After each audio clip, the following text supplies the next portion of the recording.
Investigators say they're leaving no stone unturned following the deadly shooting of two suspected robbers in Reading. They say the shooter was justified. The families of the would-be robbers say they're devastated, and another man is now facing murder charges. Good evening once again. I'm Rob Vaughn. And I'm Wendy Davis. We have a lot to cover tonight. One day after a man described by police as a private citizen shot and killed two suspected robbers. The shooting went down in the area where Kutztown Road, North 9th Street, and Exeter Street all come together. WFMZ's Ryan Hughes starts our coverage at 5:30 near Crick's Corner Store. Ryan? And Rob, that third suspect was taken into custody early this morning. Police say he did not resist arrest. Now, more than 24 hours after that terrifying experience, that private citizen is not talking, fearing for his life. This all was captured on surveillance video. It's not being released, but tonight we're learning more details about what exactly happened inside the store. Crick's Corner is back open hours after two alleged robbers were found dead on the sidewalk. Crowds could be seen gathered outside the store Tuesday, candles flickering. 24 hours earlier, police say the two men burst inside armed with guns, but they were met by a concerned citizen who reportedly witnessed the robbery in progress. He saw the first suspect with his arms extended holding a large revolver. He saw a second suspect also with his arms extended. That citizen called 911, and police say when the two men came outside and threatened him, the tables were turned. His name has not been released, fearing retaliation. The store owner also had no comment Tuesday, but former city councilman and store regular Mike Shorn spoke on his behalf.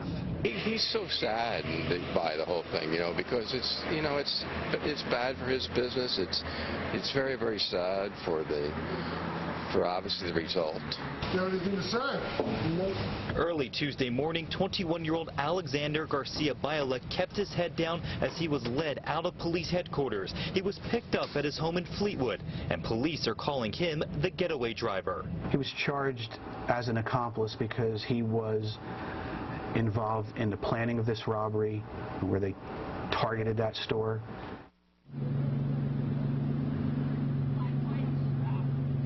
And now that third suspect is facing second-degree murder and conspiracy charges. Police say they are confident no one else was involved in this robbery. We are live tonight in Reading. Ryan Hughes, 69 News.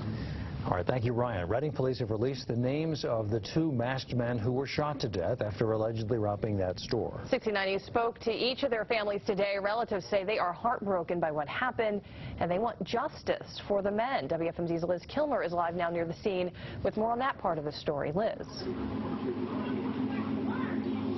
Rob and Wendy, while many have described the citizen who shot the alleged robbers as somewhat of a hero, that is certainly not, as you can imagine, the way the family views what happened here. In fact, loved ones of 24-year-old William Medina and 18-year-old Robert Dakar have, as you can see here, set up this memorial. It's continued to grow even in just the last several minutes. It's not fair. It's not fair. With loved ones by her side, Virginia Medina is mourning her 24-year-old son, William Medina. One of the alleged Crick's Corner robbers shot to death Monday alongside 18-year-old Robert Dakar. Family members say the two were close friends and good men. My brother was a good kid. He hung out with the wrong crowd. He's not going to get a chance to make up for it. He's not no thug or no big heart criminal or nothing like that. People painted the picture like, oh, he's a bad person. He is not a bad person. He was never a bad person. He's a good boy. He really was. And she says he's being denied justice. While investigators say the unidentified gunman who killed the men did so out of self-defense, Medina and her family want him charged. He took the law into his own hands and walked away scot-free. How about if people just start running around here policing the city on their own? And they got how much worse is it going to get just because they have a gun license? Both families describe the alleged robbers as family men, and while Medina admits her son was a drug user, she believes he would have maybe attempted this robbery only to pay child support of his young daughter. We are live tonight in Reading. Liz Kilmer, 69 News. Thank you, Liz. Quite the story. Quite the twists to it today. And while the family members are demanding justice, police say this private citizen acted within the law. And they say he is off the hook for any criminal charges. charges. WFMZ's Jennifer Joas is on the 69 News Sky Deck to explain why. Jen? District Attorney John Adams says this is a textbook case of self-defense. He says that the citizen commanded the robbers to stop fleeing the scene and wait for police. But once the robbers drew their guns, the DA said that man had the right to defend himself. Reading police had a lot of investigating to do once they arrived on the scene of the deadly shooting at Crick's Corner Monday afternoon. They found two men lying dead in the street and a private citizen copping to pulling the trigger. The majority of this incident was captured on video footage.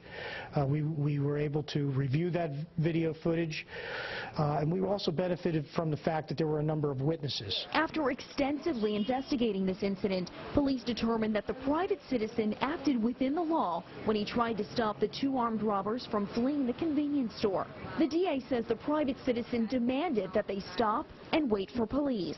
He says when the robbers refused and pulled out their guns, the citizen shot them in self-defense. He needed to defend himself because if he would not have used force, he himself may have suffered the wrath of those two gun-toting robbers. Adams says he does not condone violence in the streets of Reading, but the man did what he had to do to protect himself. He also has some advice for those ever in a similar situation. For the average citizen, that if they did not possess a gun, that making observations would be helpful, but be careful when confronting someone who has a gun.